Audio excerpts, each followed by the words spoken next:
Welcome. This is the week 4 progress update. Another 30 hours into Bitcraft for a total of 180 was an exploration week to discover the T5 wood, so not a whole lot of progress was made. Only change to equipment is I made an uncommon pyrolite quill. Not a whole lot of leveling, 1 in carpentry, 1 in forestry, 4 in scholar, and 1 in tailoring. As for skills, no change there, pretty much quit doing turn-ins. Still donated a good portion to the Empire, but as you can see, I have quite a bit of orders to collect. I don't even know what I sold. It must have just been a lot of logs, wood, planks, and timber. I'm pretty sure the majority of the money has been from the timber. I had quite a bit of count in there, between 10 and 15 of each. I did have a good portion of T1 and T2 rope, and that all sold, so I believe that was probably about 5k as well. It would be nice if they ended up fixing it so that you could sort or filter by name so that you could adjust prices of all your goods rather than going by each individual sale order. For the exploration search for tier 5 resources, started out at our tier 4 outpost, Fort Amalor, and went north. Pretty much was a mountainous region, only had T4 resources. This mini expedition was pretty much fruitless and created a great hate for the terrain traversal. The autopathing is just kind of trash. For the second expedition, started again from looking at Port Jakyl, went to Yggdrasil, Drasilia, their little capital, and took a boat and pretty much just started traveling down the southeastern part of the map. This took forever, the autopathing with the boats. If you have the skiff, it's not bad, but sometimes if it's an unknown area, you just don't go anywhere, so you have to just manually click your life away. By manual click, I mean you actually have to click in the game, can't click on the map because it won't send you anywhere. That was another fruitless journey, pretty much was in the basic biome for T3 throughout that entire process. Climbing started to make me pretty mad. You could still get hit by stuff, especially those toads that can pretty much shoot you from across map. So by the time you start climbing something, you end up just getting knocked back down or you're dead by the time you finish climbing up. All right, for the third journey, started from Ludenia, from the Ludens Empire.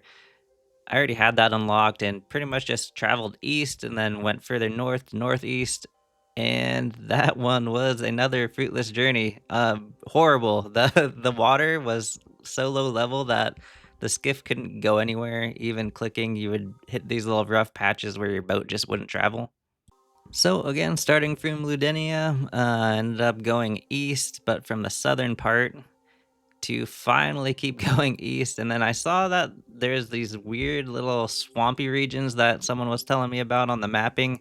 So I decided to go for that and just kept traveling north, and I found the T5 resources. Was pretty surprised the outpost that I found was actually our own claim. It's called Fob 1 of Jakyls. It is essentially a bank and a waystone. So lets you have a place to go get resources. Going to take the waystone to show you where it is and what it looks like. Just kind of clearing my inventory. Didn't want to go to the bank. The higher your weight is, the more energy it costs to teleport through waystones. So quite a significant reduction in cost. Went down about 10 energy just by removing all that bark and amber out of my inventory.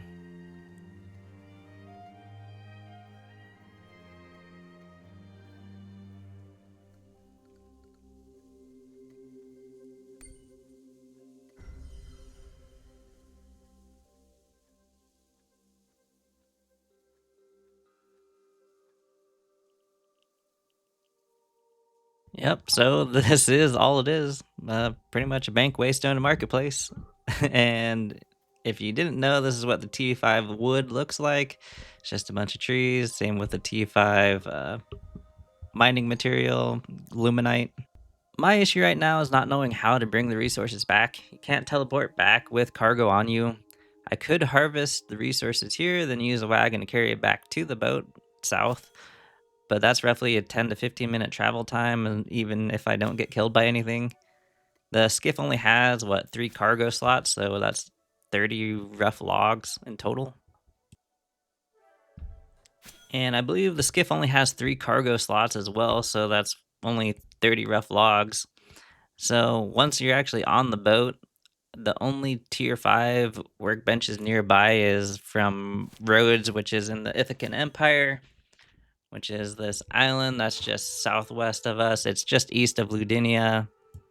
So taking my wagon all the way down to this area right here down south, I'd take the boat all the way to here, which is Rhodes. The only process I could think of that would be easier to bring the resources back is just let harvest a bunch of resources, store it in the bank, and then let the claim pretty much run out of resources so that it goes back to the ancient city. If any of you guys have better tips besides doing the good old boat traveling on how to get the resources back, I would appreciate it. Future plans for next week, not a whole lot of progress will be made. I have to go out of town for work, so we'll get some hours in over the weekend, but if anything, just further progress carpentry and forestry to try to get those level 60 outfits. Not much of a change to Port Jakyl of Jakyls of the Coast. Expanded the perimeter and started to begin the good old Trump wall formation and upgrading the wood walls to stone. Other than that, only real changes that you can see, they've raised and fancified the little area for where they do their little podcast, that little platform there. And then I don't know what's going on here. They dug out some area. I believe this is going to be a fight arena, and that's what it's looking like. Or maybe it's just there for assemblies. We'll see.